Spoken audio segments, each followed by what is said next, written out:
جیسا کہ شروع میں عرض کیا کہ اللہ کے خزانے بڑے وسیع ہیں، اور اللہ پاک حکم دیتے ہیں کہ اے میرے بندو مجھ سے مانگا کرو تاکہ میں تمہاری ہر ضرورت کو پورا کیا کروں۔ تو بہت زیادہ اہتمام کرنا چاہیے اللہ پاک سے دعاؤں کے مانگنے کا، اور خاص طور سے رمضان المبارک کا مہینہ قریب آ رہا ہے، اس رمضان المبارک کے اندر دعاؤں کی کثرت کرنا اور اپنی ساری ضرورتوں کو سوچ سوچ کر اللہ پاک سے مانگنا، تاکہ اللہ پاک ہمارے سارے مسائل اور ساری ضرورتوں کو پورا فرما دے۔ ایک بات کو یاد رکھنا ضروری ہے، دعا مانگتے ہوئے دعا کرنی کیسی چاہیے۔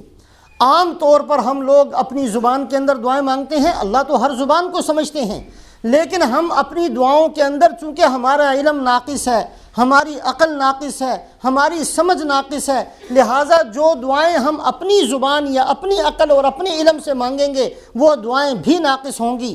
لہٰذا اہتمام کرنا چاہیے ان الفاظ کے ساتھ دعائیں مانگنا جو الفاظ رسول پاک علیہ الصلاۃ والسلام نے ہمیں سکھائے اور جن الفاظ کے ساتھ دعا مانگی۔ ہمارے ایک دوست ہیں، بڑے نیک صالح اور بڑے نیک آدمی ہیں، وہ ایک دفعہ مجھے کہنے لگے کہ جس وقت میری عمر 16-18 سال کی تھی تو ہمارے گھر کے اندر میری شادی کی بات چیت شروع ہوئی۔ انہوں نے اپنے گھر کے اندر سب کو دیکھا، جو گھر کے اندر جتنی عورتیں تھیں ان میں اکثر عورتیں تو وہ تھیں جو بڑی پڑھی لکھی تھیں، ایک دو عورتیں وہ تھیں جو بالکل ان پڑھ تھیں۔ یہ جو پڑھی لکھی تھی یہ ہر وقت مسئلہ کوئی نہ کوئی کھڑا کر کے رکھتی۔ ایک تو ان کو گھمنڈ تھا اپنے پڑھے لکھے ہونے پر، یہ آج سے 25-30 سال پرانی بات ہے جبکہ عام طور پر عورتیں نہیں پڑھی لکھی ہوتی تھیں، تو یہ پڑھی لکھی تھیں، ان کو اپنی پڑھائی پر گھمنڈ تھا، تکبر بھی ہوتا، کوئی نہ کوئی مسئلہ کوئی نہ کوئی رکاوٹ اب ہر وقت گھر کے اندر یہ عورتیں شروع رکھتی، اور ہر وقت لڑائی جھگڑا ان سے شروع ہوتا۔ وہ جو ان پڑھ قسم کی تھی وہ فرما بردار بھی تھی، بڑی سیدھی سادی سی بھی تھی، ہر بات کو مانا بھی کرتی تھی۔ تو یہ میرے جو دوست تھے یہ بتاتے ہیں کہ جب میری شادی کی بات ہوئی تو میں نے اللہ پاک سے دعا کی، صلاۃ الحاجہ پڑھی، دعا کی کہ اللہ میرے لیے تو کوئی ان پڑھ قسم کی عورت مقدر فرما دے۔ تو اللہ کا کرنا ایسا ہوا، دعا قبول ہو گئی۔ عورت جو بیوی ملی وہ بالکل ان پڑھ ملی، لیکن لڑائی جھگڑے میں اور نافرمانی میں ان سے بھی 4 ہاتھ آگے تھی، جو پڑھی لکھی تھی ان سے بھی آگے تھی۔ جو بندے نے مانگا وہ اللہ نے دے دی۔ میں نے کہا جی آپ نے یہ دعا کیوں نہیں مانگی، اللہ مجھے اچھی عورت، سمجھدار عورت، فرما بردار عورت اور لڑائی جھگڑا نہ کرنے کو کہی، اتنی عقل تو بعد میں آئی۔ تو یقیناً انسان کی عقل بڑی ناقص ہوتی ہے۔ ہم دعائیں مانگتے ہیں، بعض دفعہ ایک آدمی نے دوسرے کا بہت بڑا مکان دیکھا، اے اللہ مجھے ایسا مکان دے دے، اللہ نے دے دیا۔ اب اس مکان کی چھت پر گیا، اکلوتا بیٹھا تھا، نیچے گرا مر گیا۔ اب یہ مکان اس کی ہلاکت کا سبب بن گیا۔ کسی کی گاڑی دیکھ کر دعا کر لیا، اللہ ایسی مجھے بھی دے دے، اللہ نے دے دی، اور اسی کے اندر اس کا ایکسیڈنٹ ہو گیا۔ تو ہماری سمجھ بہت ناقص ہے۔ ایک ہے بندہ بیمار ہو اور یہ دعا کرے، اے اللہ مجھے پیسے دے دے تاکہ میں علاج کراؤں، یہ ہماری سمجھ ہے۔ اور نبی کا علم یہ ہوتا ہے، نبی دعا کرتے ہیں اے اللہ مجھے بیماری سے ہی محفوظ فرما۔ جب بیماری نہیں ہوگی تو ہمیں پیسوں کی کیا ضرورت پڑے گی کہ ہم علاج کروائیں۔ بہرحال ہماری سمجھ چونکہ بہت ناقص ہے، ہمارا علم بہت ناقص ہے، ہم اپنے الفاظ کے ساتھ جو دعائیں مانگتے ہیں وہ بہت ناقص ہوتی ہیں، اور بعض دفعہ اپنی کی ہوئی دعاؤں کے اندر ہم پھنس جایا کرتے ہیں، اور وہی ہماری دعائیں ہمارے لیے مصیبت بن جایا کرتی ہیں۔ بزرگوں نے ایک قصہ لکھا ہے، اللہ والوں نے ایک قصہ لکھا۔ ایک آدمی تھا، وہ بہت کثرت سے دعا کیا کرتا کہ اے اللہ حضرت خضر کی مجھ سے ملاقات ہو جائے۔ حضرت خضر ایک بہت کامل درجے کے ولی ہیں، پہنچے ہوئے بزرگ ہیں۔ تو اللہ کا کرنا ایک دن حضرت خضر سے ان کی ملاقات ہو گئی۔ اچھا جی آپ نے بڑی دعائیں کی ہیں، مجھ سے ملاقات کی، میں آ گیا ہوں، بتاؤ کیا مسئلہ ہے۔ انہوں نے کہا جی میں نے آپ سے ایک دعا کروانی تھی، تو میں تو صرف اس لیے دعا مانگتا تھا آپ سے ملاقات ہو جائے، آپ مستجاب الدعوات ہیں، آپ کی ہر دعا قبول ہوتی ہے، تو میرے لیے بھی دعا کریں گے تو میرا بھی مسئلہ حل ہو جائے گا۔ ان کا ہاں بتاؤ کیا دعا کرنی ہے۔ کہا جی دعا کرو اللہ پاک مجھے اتنی دنیا دے دے، اتنا مال دے دے، اتنا مال دے دے، اتنا مال دے دے کہ میرا کوئی مسئلہ ہی نہ رہے۔ حضرت خضر کہنے لگے یہ 2 الگ الگ چیزیں ہیں، مال مل جائے گا لیکن مال ملنے کے بعد مسئلہ نہ رہے یہ کوئی ضروری نہیں ہے۔ بعض دفعہ مال نہیں ہوتا پھر بھی مسئلہ نہیں ہوتا، اور بعض دفعہ بہت سارا مال ہوتا ہے، سب سے زیادہ مسئلے اور مصیبتوں کا شکار یہ بندہ ہوتا ہے۔ لہٰذا یہ الگ الگ چیزیں ہیں۔ یہ جو تم مال کی دعائیں منگواتے ہو یہ تو میں مانگ دوں گا، لیکن مسئلے سارے حل ہو جائیں یہ کوئی ضروری نہیں ہے۔ تو ان کا جی اچھا آپ بتاؤ، ان کا تم خود سوچ لو، تم نے دعا کی ہے، سوچ لو کہ کس طریقے سے تم نے دعا کروانی ہے، وہ اسی طریقے سے میں تمہارے لیے دعا کر دوں گا۔ تو انہوں نے کہا جی مجھے تو سمجھ میں نہیں آئی۔ تو حضرت خضر نے کہا اچھا ایسا کرو، آسان طریقہ میں تمہیں بتا دیتا ہوں، شہر کے اندر گشت کرنا شروع کرو، اور شہر کے اندر کوئی بندہ ایسا دیکھ لو جو تمہارے نزدیک سب سے زیادہ سعادت مند ہو، سب سے زیادہ کامیاب ہو، سب سے زیادہ بڑا آدمی اس کو سمجھتے ہو، وہ منتخب کر لو اور پھر مجھے کہہ دینا، میں دعا کر دوں گا، اللہ تمہیں ویسا بنا دیں گے۔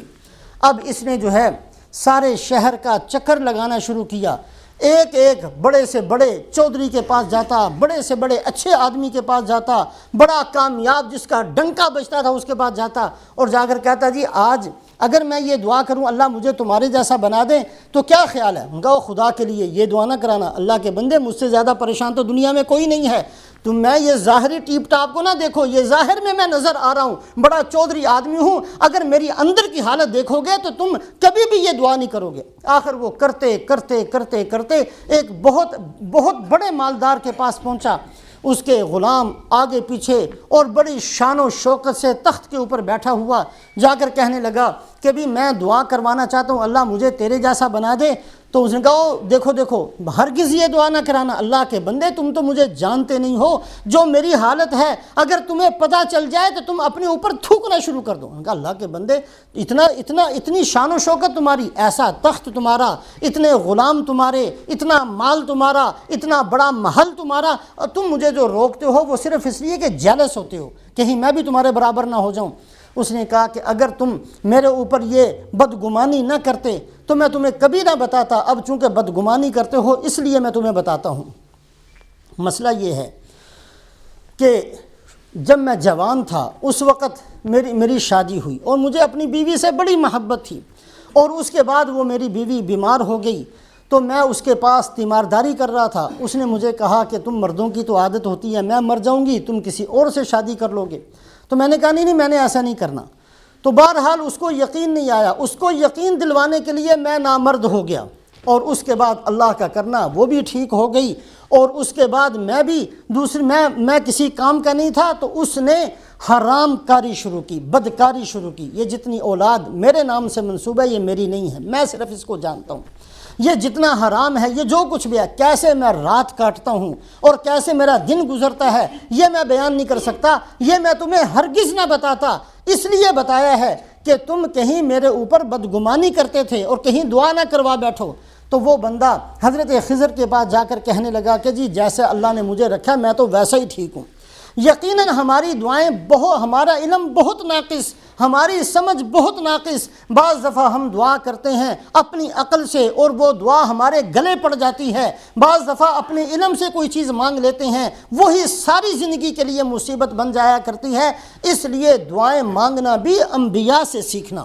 رسول پاک علیہ السلام نے کیسی دعائیں مانگی ہیں انہی الفاظ کے ساتھ دعائیں مانگنا چاہیے۔ حضرت ابراہیم علیہ السلام نے بیت اللہ کو بنایا تو کیسی زبردست دعا مانگی، اللہ رب اجعل ھذا البلد آمنا وارزق اہلہ من الثمرات۔ دو لفظوں کے اندر اے اللہ یہ مکہ، یہ بیت اللہ میں نے بنایا ہے، اس مکہ کو امن والا شہر بنا دے۔ اور اس وقت سے لے کر آج تک مکہ امن والا شہر ہے، ایسا امن والا شہر جو بھی جائے اس کو امن ملتا ہے۔ اگر امن نہ ہو تو بندے کا مال بھی کسی کام کا نہیں، خوف کی حالت میں مالدار بھی تڑپتے ہوئے اور بیچارے پریشان نظر آیا کرتے ہیں۔ اللہ نے مکے کو امن والا بنا دیا، اور اس کے بعد یہ نہیں دعا مانگی کہ اے اللہ مکے کو سرسبز و شاداب بنا دے، اس میں نہریں چالو کر دے اور اس کے اندر سبزہ لگا دے، اس لیے کہ بعض دفعہ سبزے والی زمین بھی بیکار ہوتی ہے۔ یہ دعا نہیں مانگی بلکہ یہ مانگی وارزق اہلہ من الثمرات، اے اللہ مکے کے رہنے والوں کو پھل پہنچا۔ آج تک اللہ پاک نے اس وعدے کو پورا فرمایا، اچھے سے اچھا پھل اور اچھے سے اچھی چیز مکہ مکرمہ کے اندر ملتی ہے۔ جو حاجی وہاں جا چکے ہیں لاکھوں کا مجمع ہوتا ہے، بلکہ 30 لاکھ کا مجمع، اور شہر ایسا کہ کوئی چیز وہاں پیدا نہیں ہوتی لیکن کسی چیز کی کمی بھی وہاں نہیں ہوتی۔ انبیاء علیہم الصلوات والتسلیمات ایسی جامع قسم کی دعا کیا کرتے ہیں۔ بہرحال رمضان المبارک کا مہینہ ان قریب آ رہا ہے، اللہ پاک ہمیں نصیب فرمائے اس مہینے کے اندر دعاؤں کا بہت زیادہ اہتمام کرنا چاہیے، اور دعاؤں کا اہتمام کرتے ہوئے بھی اس چیز کا اہتمام کیا جائے کہ انبیاء علیہم الصلاوات و تسلیمات نے اور رسول پاک علیہ الصلاۃ والسلام نے جن الفاظ کے ساتھ دعائیں مانگی ان الفاظ کے ساتھ اپنی دعاؤں کو مانگا جائے۔ حضرت ملا علی قاری رحمۃ اللہ علیہ نے حزب الاعظم کتاب ہے، اس کتاب کے اندر حضور صلی اللہ علیہ وسلم نے جتنی دعائیں مانگی ہیں ان ساری دعاؤں کو جمع کیا بطور دعا کے رمضان المبارک کے اندر۔ اگر زیادہ نہیں تو کم سے کم ایک دفعہ اس کتاب کو ضرور بطور دعا کے اللہ سے مانگے، تاکہ وہ ساری خیریں ہم مانگنے والے بن جائیں جو اللہ پاک سے رسول پاک علیہ الصلاۃ والسلام نے مانگی، اور ان سارے شروں سے ہمیں پناہ مل جائے اور ہم پناہ مانگنے والے بن جائیں جن سے اللہ کے نبی صلی اللہ علیہ وسلم نے پناہ مانگی۔ اور سورہ یاسین پڑھ کر خاص طور سے دعائیں کرنا صلحاء کا طریقہ ہے، قرآن پاک کا دل ہے سورہ یاسین، اور اللہ کے نیک بندوں نے ایک طریقہ بتایا ہے سورہ یاسین کے پڑھنے کا۔ الحمدللہ ہم میں سے ہر مسلمان کوشش کرتا ہے کہ روزانہ سورہ یاسین پڑھ لی جائے۔ سورہ یاسین کے پڑھنے کا طریقہ یہ ہے کہ سورہ یاسین پڑھنے کے بعد یہ دعا کرنی چاہیے کہ اے اللہ، میں نے سورہ یاسین کی تلاوت کی ہے اور سورہ یاسین کو تیرے نبی صلی اللہ علیہ وسلم نے قرآن پاک کا دل قرار دیا، تو میں نے قرآن پاک کے دل کی تلاوت کی ہے، اس کی برکت سے اے اللہ تو میرے دل کو ٹھیک فرما دے، میرے دل کی اصلاح فرما دے، اور میرے دل کا تزکیہ اور تطہیر فرما دے، میرے دل کو اس قابل بنا دے کہ اس میں آپ کی محبت بھی آئے اور آپ کے نبی صلی اللہ علیہ وسلم کی محبت بھی آئے، اور ایمان بھی اس کے اندر آ جائے، اور گناہوں سے نفرت بھی اس کے اندر آ جائے، اور تقوی اور طہارت بھی اس کے اندر آ جائے۔ اس انداز سے دعا کرنا تو انشاءاللہ اللہ پاک قبول فرماتے ہیں۔ تو سورہ یاسین پڑھ کر دعا مانگنا، اور خاص طور سے 41 دفعہ جو صلحاء کا طریقہ تھا سورہ یاسین پڑھی جاتی اور اس کے بعد دعائیں مانگی جاتی، اللہ پاک اس کو قبول فرماتے ہیں۔ آج کل امت مسلمہ جن مسائل کا شکار ہے، جن مصیبتوں کا شکار ہے، وہ کسی سے مخفی نہیں ہے۔ رمضان المبارک کے اندر یہاں مدرسہ تعلیم الاسلام میں ہمیشہ معمول یہ ہوتا تھا کہ تراویح کے بعد جو حصہ قرآن پاک کا پڑھا جاتا اسی کی تفسیر کے طور پر 2-4 آیتوں کی تفسیر بیان ہوتی تھی۔